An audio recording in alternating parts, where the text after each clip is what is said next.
Hello, hello, hello. Come on in this room. Hello, everyone. Welcome to Caffeine and Conversation, another exciting episode. Yes. I'm Hello, kayfeine hello, fan. I'm Kay. I'm Fee, and welcome to kayfeine and Conversation. So we're trying to go a little more live. And of course, me and my bestie, we talk quite often. And so Yes. when a topic or a subject may come up and we figure like, oh, let's take this to our caffeinators, we'll just jump on. But we are gonna try and start doing more dedicated days. One of our dedicated day is Sunday, but we had things going on yesterday, so we missed that opportunity. But we're here Monday morning. So We I'm gonna not hand only it over are we to my here, we friend. are here and ready. We're here and ready. And Just like you see the speakers, we are ready. yeah, and my bestie, she saw something last night and wanted us to talk about it. So I'm gonna go over to her. So let us know, Fee, sorry, my apologies. What is it you wanted to take to our fans? So what I wanted to bring to you guys, because y'all know, of course, Kay and I, we're super fans of the Love Marriage Huntsville show. And so they had a 100th episode celebration on Saturday night. And what the celebration discussed was, that they had all of the super fans coming on. They should have had us on their case somehow. Absolutely. I completely Missed agree. us because we are the biggest super fans, but that's okay, Carlos King. We forgive you. So on there, they had the super fans talking about what was what was their favorite moments of the show, basically. What was their favorite moments? And so there was one super fan who talked about Melody when she was sitting in the window with the red dress on. And one of the things that Melody said, and I don't even know how I missed this because, like I eat Love, Marriage, and Huntsville, right? And so she said that what Melody said in the mirror was, my favor was being held up because of who I was attached to. Of course, talking about Martell. But that was so profound. And so, of course, I get on the phone this morning. I'm in the bathroom. I call Kay. I'm like, Kay, guess what one of the super fans said? And so that led me and my bestie into a conversation of talking about, because A it quite led, heated conversation, I may yeah, add. yeah, a heated conversation on, because she said her favor was held up because of who she's attached to. And so I said to Kate, as I was telling her what the super fan said, that it's hard to let go when you love somebody. That was my response to Okay. my bestie. And caffeinators, and my response to that, and I guess because I'm on a journey to understand people, relationships, and of course finding that self-love and listening to others, the therapists, the counselors, the documentaries, the books, the self-help books. And I don't believe it's that hard once you have that self-love. Of course it takes some people get there quicker or easier than others. Some of us, we have to go on a journey to understand that. And I heard something from someone: you can love someone completely and wholly, but always reserve a little bit love for yourself. You I have know, to like love that. yourself just a little bit more. And I wish people, before getting into relationships, they work on themselves, because you do have the serial relationship person, the serial dater, but I don't find enough people take that time until, of course, they're much older, to take the time to understand themselves before they Mhm. get into a relationship. Heal yourself, date yourself, find out what you like. Because, like I said to someone a few months ago, I no longer shapeshift to be in a relationship, because I always found, even myself, that I get into relationships and then I become what that person wants. And that's not Mhm. what you want. You want to be or show up as your whole self, knowing what you desire, what you care for. So that was my point of view. I just believe, and I think Melody found that, which is why she could walk away from this person that she's built so much with and have 4 children. The disrespect. Why did you don't deserve that? Yeah. Especially with somebody else in town that you have, and from what you've told me, Huntsville is such a small town. That's Mhm. embarrassing. And I Mhm. don't know. I don't know why people do that. So It's crazy. both of my boys, before I come in and tell y'all my point of view on that, I want to say welcome to our people on Podbean and on Wisdom. I saw somebody had just logged on to Podbean, so I don't want to leave our listeners out. So welcome to those on Podbean. Y'all may see me looking down because, of course, I don't want to leave out anything that our podcasters who are viewing may say. But what I said to Kay after she made the comment that she just told you all, I said that, and of course, I'm coming from my own personal experience, and I said that it's hard to sometimes let go of people that you love. And of course, Kay's response was, it shouldn't be that hard if you love yourself. But the thing for me is, I haven't always loved myself. And I know Capenators, it's women out there, y'all can relate to me. There are people out there who don't love themselves. And so when you don't and you find yourself in love with somebody, I mean, truly in love with somebody, I'm not talking about in lust, I'm talking about in love. And when you find yourself in love with somebody, it's hard to let go because you always want what it was at one point. Even though it may have turned bad, it may have turned rotten, you still hoping for that feeling that you had the first time that you met that person. And or whatever y'all had that first year, that first month, or whatever. And it's hard. And so when Kay said it's easy to let go if you love yourself, I think that's the problem. Sometimes we don't love ourselves. And I think it's when you are hurt, tremendously hurt, that you start that journey of loving yourself. I know I went through a relationship some years ago. I was in love with this guy in Arkansas, and when I tell you, when me and that man broke up, I couldn't eat, I couldn't sleep, I couldn't think, I couldn't work, I couldn't do anything. And even in the marriage that I'm in now, even then, after that, I still didn't start my journey of wholeness. It took me several other relationships to go through, and it wasn't until I'm married to the man that I'm married to now when I was hurt by him. So I said, I have, at some point, I got to love me. At some Yeah. point, I have got to put me first. And when I made it up in my mind that I was no longer going to live unhappy, or like Kay said, Shakespeare to make somebody else happy.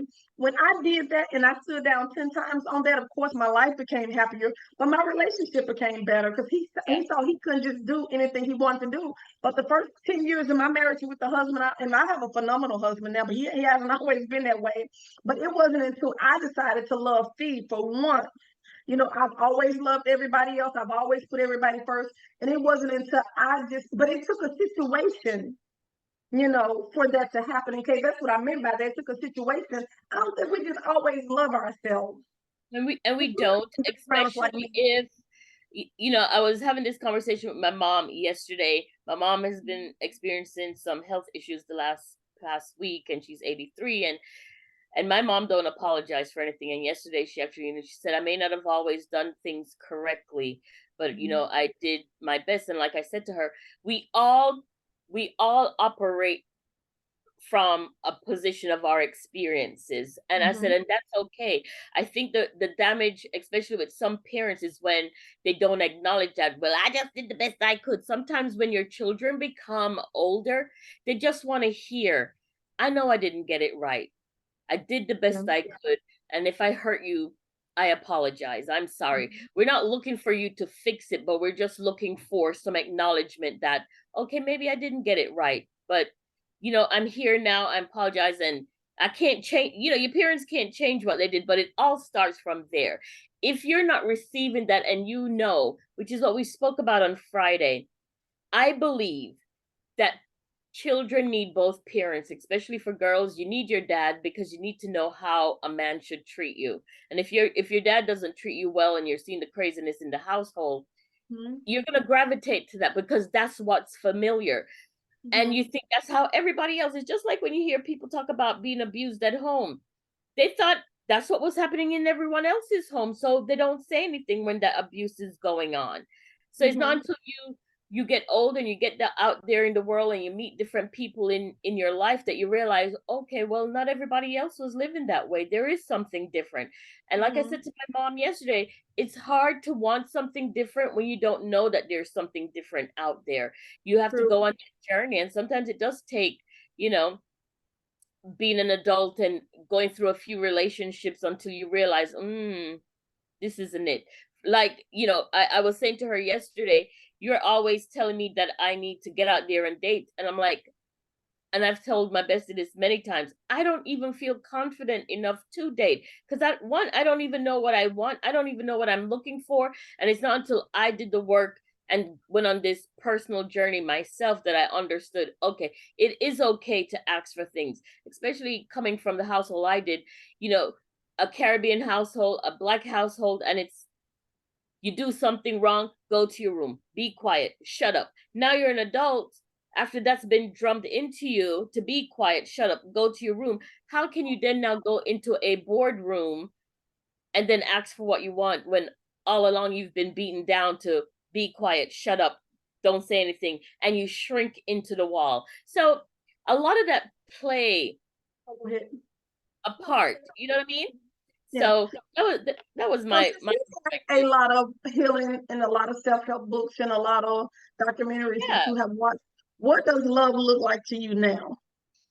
What does love look like to me? For me, and let's tell the KP fans, you are dating now. You keep saying, I know you said that on the last podcast. I don't even know how to date. She is dating, guys. What are you talking about? I am dating now, but we've talked about that to our Kayfeinators so many times. I am dating now. And what I realize and what love looked like to me is communication. That's like the biggest thing. Consider me. Let me know that I matter to you. Those are my top three. And you have to talk to me. We have to conversate. It has to be meaningful. And that is something that I express. And what was really missing on my part is the vulnerability, because even though my mom at 83, that's not her thing, being vulnerable. She doesn't like people to see her as weak. And being vulnerable is not a sign of weakness. It's actually a sign of strength. And it gives people an insight into who you are as a person. So I was having that conversation with my mom yesterday, and it was, I know it's scary for her because she don't like to depend on people. And she's passed that on to us. That another thing that we were talking about, that I tend to go through things on my own. And when I get to the other side, then I'll share it. Because still, even on my journey, for me, it's like a sign of weakness. So I won't share. But I'm trying to get past that and get around that. So that's what love looked like to me. Communication, vulnerability, letting me know that I matter to you, and letting me know that you have considered me in all that you do. Even now, Kevin is amazing. Amazing in all those things. But the consideration, I tell him, you need to think about us now, not just me, because I like it to be that we're both being thought about. But thank you, Soulful Renee Coffee. Thank you for that. Thank you. Good morning. And Dave's World, we're doing great. Thank you for tuning in. Some of our wisdom people are on and listening. We appreciate wisdom that. Fans, yeah. And so that's what love looks like for me. Oh, go ahead. That's what it looked like for me. So for me, what love looks like is, I sort of want to piggyback off of what you said on the communication piece, but it's a little bit more deeper for me. It's not only communicating, but understanding what I have communicated to you and you understanding what you have communicated to me. I found so often with me communicating with my spouse that even though I communicated, he didn't understand what I was saying, or he communicated with me and there was no understanding at the end. So for me, love looks like understanding who you're married to, the person you're married to. For me, love looks like simplicity. I think sometimes we try to make love this difficult thing, and it's really not that difficult. And the reason I say that, and I told somebody this in one of our other podcasts, like Cobbs, he likes to take me on trips and buy me nice things, but that's not love to me. But when he get out of the store and go in the store and buy me a Butterfinger, which is my favorite candy bar, that's beautiful to me. When he come home with that little single rose that he probably paid $1 for off the corner, some guy selling it out of a bucket, a paint bucket. For him just to take that time to stop to pay the guy or to go in the store. So it looks like simplicity. It signifies a lot because it's saying that throughout his day, he thought about me. Exactly. So much. Yeah. For me, love looks like peace. Because so often in my life, for the majority of my life, I operated in chaos. And that's not love. Chaos is not love. It's peace. And then just always it looks like every day you wake up being intentional. I'm intentional about doing something that's going to make my spouse happy. When he wakes up and being intentional about putting a smile on my face, And it's not hard things that we have to do for each other. You know, it's those simple things. So that's what love looks like to me. When I'm in a place of peace, there's no chaos, there's no confusion, there's understanding, there's simplicity. Like we can just be sitting on the patio and just having the time of our life. You Yeah, know, that's what love looks like for me. Just having a smile on my face and just knowing that the person that I lay down at night got my back, yeah, because that hasn't always been the case. The person I used to lay down to next to at night used to be my enemy. But now I know that when I lay my head down at night, this man, he got my back. And it's just a feeling, Kate. It's just yeah, this sense of peace and security that I can't explain. But that hasn't always been, if I'm just honest. yeah. And it's because I That's never demanded that. So what I tell my daughter is always set the standards. If you set them here, they're gonna go here. If you set the standards high, then if somebody love you, they're gonna reach the standards. So I yeah. never knew what standards were. I never set standards, and I didn't love myself. And I agree with that. And that's another big thing because Kevin asked me that. For me, what's really important and what shows love to me is loyalty. Now, once upon a time, K fans, K-finators, um, K was married, and I didn't know loyalty was something that you had to talk about. And my ex-husband had no loyalty to me. And when I knew my marriage, well, 5 minutes after I got married, I wanted to be divorced, and I always say that. But a few months down the road, I realized from his words, he didn't even think of me as family. So I realized that I was going to be battling, it was going to be an uphill battle. And up until this day, I don't even think he cared about me. He was just looking for an opportunity because he was from Jamaica. And, I'm not going to say all Jamaicans now because my family's from Jamaica, but he was definitely one of those, you go on vacation and the vibe is right and you vibing and things happen, and Yeah, we got married and I'm like, okay, well, let's give it our best shot. But, you know, again, loyalty, understanding, and like I've been explaining because I've become very big on values. Define your values for yourself, and then I think we're gonna wrap this up.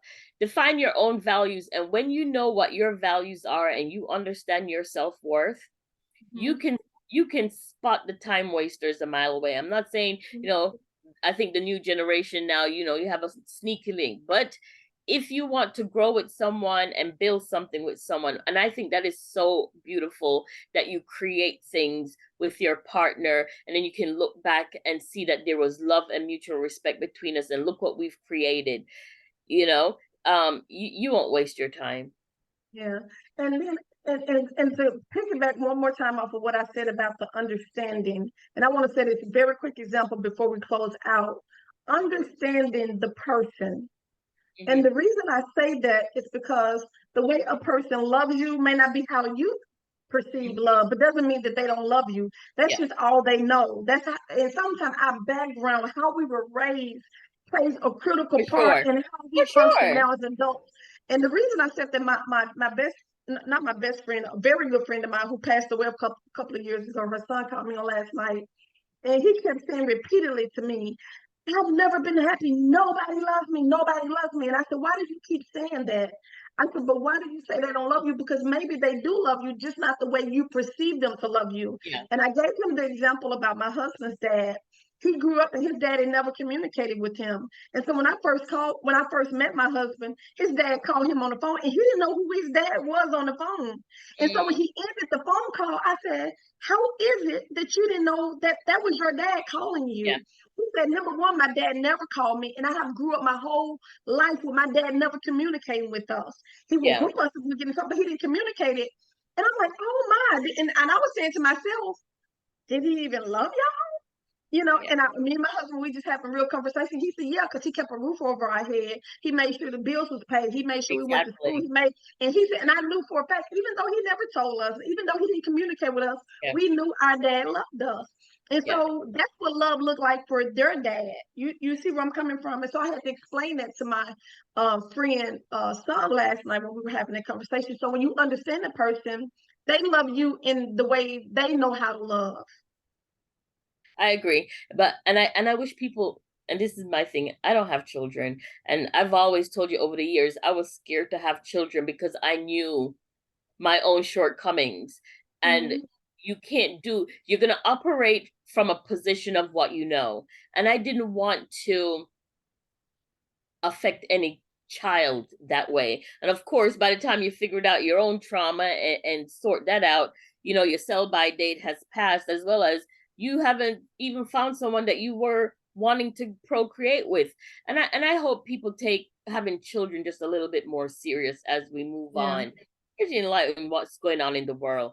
And so you can really pour into them and grow them the way you're supposed to: water, nurture, give advice. In our community, stop beating on our kids, because then that's what they grow up thinking that's what love is. When a man, especially for girls, a man beat on you, that's how you identify love. Because my parents told me they love me and they're going to beat me because they love me. That's crazy Mhm. to me, you know what I mean? So Yeah. that's where I'm at with that. And I often talk, my mom gets a little defensive when I talk about that. I'm like, it's nothing to get defensive about. It's dialogue and it's conversation. And some parents feel because I brought you into this world, I could take you out. That's not how you raise children. That's crazy. No, Yeah. you need to explain to them, why. And even after you discipline them that way, do you understand why I did that? I love you. There has to be that emotional connection. So they have that emotional intelligence when they go out there in the world, and they're not shooting up the schools and shooting up the post office and all the rest of it. All that plays a part. So I don't know. That's my perspective. But anyway, caffeinators, let us Yes. know Our your time thoughts. has come Leave to us an a comment. end. Yes. Well, tell us what love looks like to you all. Comments below what love looks like to Yeah, you. yeah. Go ahead and comment. And we've been on this journey, and a lot of like Love, Marriage, and Huntsville that we watch, and Queen's Court, because that is the journey we are on ourselves, wanting to know, how do we connect with people? How can we display a functioning, respectful love, whether it's an intimate relationship, family? Me, I'll cut a family off in a minute. You come with the disrespect and I'm out the door. I'm not gonna stick around. But there has to be a point where we're all communicating respectfully and disagreeing respectfully. But we can't get to understanding if we don't communicate verbally, right? And sometimes that's all it is just an understanding that you need to get. Okay, all right, I see where you're coming from. It's all about perspective. Yeah. So That's on all. that note, Kayfeine fans, we are out. All Y'all right, have Kate a Nader, very happy Monday. and y'all have a great work week. Yes. And I'm Kay, I'm Fee. And and thank you're you for listening tuning in to to Kayfeine and Kay Conversation. Conversation. Yes.